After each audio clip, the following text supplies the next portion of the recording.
எப்பவுமே ஆண்டவனை அகண்டு தேடக்கூடாது காய்ஸ். நுண்மையா தேடணும். நம்மளோட கற்பனைக்கு எட்டவே மாட்டான் இறைவன். கற்பனை கடந்த ஜோதி அவன். பாகவத புராணத்துல ஒரு கதை வரும். இறைவனை வந்து உருவ வழிபாடா வேண்டாம், உன் மனசுக்குள்ள ஜோதியா நினை அப்படின்றப்போ ஒரு சிஷ்யன் கேட்பான், இல்ல அது ரொம்ப கஷ்டமா இருக்கு, ஒரு உருவத்தோட நினைக்கிறதா இருந்தா என் மனசு பற்றதுக்கு கொஞ்சம் ஈஸியா இருக்கும். ஆதிசங்கரர் கான்செப்ட் புரியுதா? உருவ வழிபாடு அந்த மாதிரி நினைச்சுக்கிறேனே அப்படின்னு சொல்றப்போ குரு சொன்னாரா, ஓ அப்படியா, சரி நினைச்சுக்கோ. ரங்கநாதர் அப்படியே படுத்துட்டு இருக்க மாதிரி இமேஜின் பண்ணிக்கோ. அதுல ரங்கநாதரோட தண்டை இருக்குல்ல, கால்ல அவர் அணிஞ்சிருக்க அந்த தண்டையில சத்தம் வரணுங்கிறதுக்காக குட்டி குட்டி மணி, குட்டி குட்டி கல் எல்லாம் போடுவாங்க. அப்பதான் இப்படி ஆடுறப்போ, இந்த நடக்கிறப்போ அந்த தண்டையில சத்தம் வரும். அந்த தண்டைக்குள்ள போட்டிருக்க அந்த குட்டி குட்டி மணி, குட்டி குட்டி கல்லா எதை கற்பனை பண்ணிக்கோன்னா, ஒரு கல்லா மந்திரமலைய கற்பனை பண்ணிக்கோ, இன்னொரு கல்லா இந்த மகா மேருவை கற்பனை பண்ணிக்கோ அப்படின்னு சொன்னாராம்.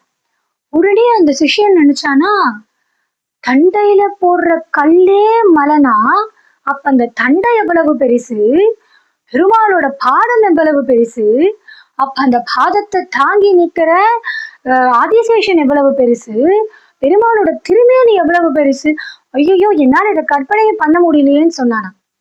சோ நீங்க பெருசா இறைவனை தேட தேட உங்களால அதுக்கு ஒரு பவுண்டரி பிக்ஸ் பண்ணவே முடியாது. ஒரு 100 அடியில நீங்க முருகன் சிலை வச்சுட்டு இதான் முருகன் சொன்னா அப்ப 200 அடியில வச்சுட்டு திருப்பி பிரம்மாண்டமா 200 அடி முருகன் சொல்லலாம். அது போயிட்டே இருக்கும். அப்ப நீங்க இறைவனை தேட வேண்டியது உண்மையில தான். அதனாலதான் பக்தி வழிபாட்டுல சுவாமிகளுக்கு சமர்ப்பணம் பண்ற பூஜைக்கு பயன்படுத்துற பூக்கள்ல தாமரைக்கு பிரதானத்தை கொடுத்தாங்க நம்ம பெரியவங்க. மல்லிப்பூ மாதிரி தாமரையோட ஃப்ராக்ரன்ஸ் வந்து அப்படியே ஆளை அடிக்கிற மாதிரி எல்லாம் இருக்காது, ரொம்ப நுண்மையா இருக்கும். எப்பவுமே நுண்மையில தான் தேடணுங்க இறைவனை. ஓகேவா? அப்போ நுண்மையில இறைவனை தேடணும்னா நம்ம மனசு ரொம்ப நுண்மையை நோக்கி பயணம் செய்யணும். நம்ம மனசு நுண்மையை நோக்கி பயணம் செய்ய நம்மளோட உணர்வுகள் எல்லாமே ஒரு ஒரு சாந்தமான காமான ஸ்டேட்ல இருக்கும்.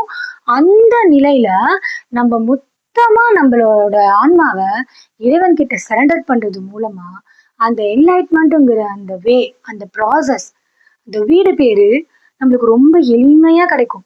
நாம தேடி போக வேண்டாம். எப்படி அந்த பூனைக்குட்டி வந்து அந்த பூனை வந்து பூனைக்குட்டியை அழகா கூட்டிட்டு போகுதோ, அந்த மாதிரி இறைவன் தாய் பூனையா வந்து நம்மளுக்கு